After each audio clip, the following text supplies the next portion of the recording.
Hi guys! Look kung ano yung ginagawa ko ngayon. This is malunggay for today's. Pwede nang haluan ng sardinas para prepare natin for lunch. Ulam for today. So kayo, anong ulam nyo dyan? Magandang buhay everyone. Ayan, maghahagpat pa ako ng malunggay. Sino din ang nakain sa inyo ng malunggay dyan?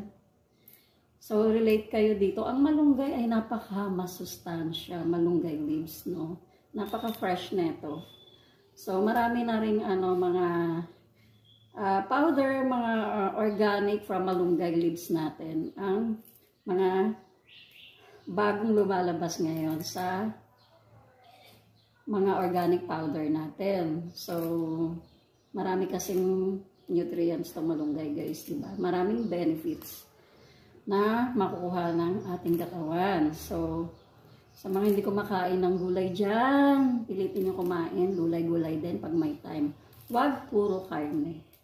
Ako, mas gusto ko ang veggies, mga green leafy, kaysa sa karne. Hindi ako masyado sa karne.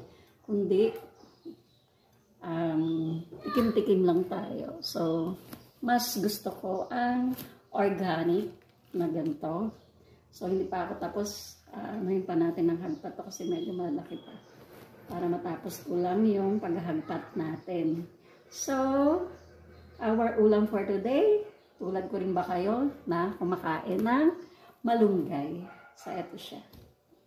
So, have a great day everyone. Kumusta ang buhay-buhay natin dyan?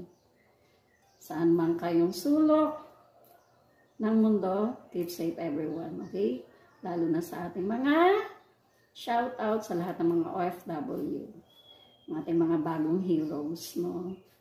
So, praying for everything, sa lahat-lahat ng mga nangyayari sa ating bansa, guys. So, yun lang. Nakapaghanda na rin ba kayo ng ng ulam nyo, I mean.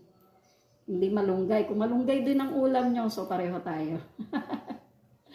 So, ulam today, kahit sardinas yan, talo-talo na. Kasi hindi na ako kumakain ng rice muna ngayon sa gabi, guys. So, ngayon, gutom ako. Kaya, eto ulam natin ngayon. Veggies. Green leafy tayo, guys. Masustansya. Ang gulay, baw. Subscribe, Juliana TV, my YouTube channel. And follow me at Maria and Dina, my Facebook account, and Juliana, my TikTok account.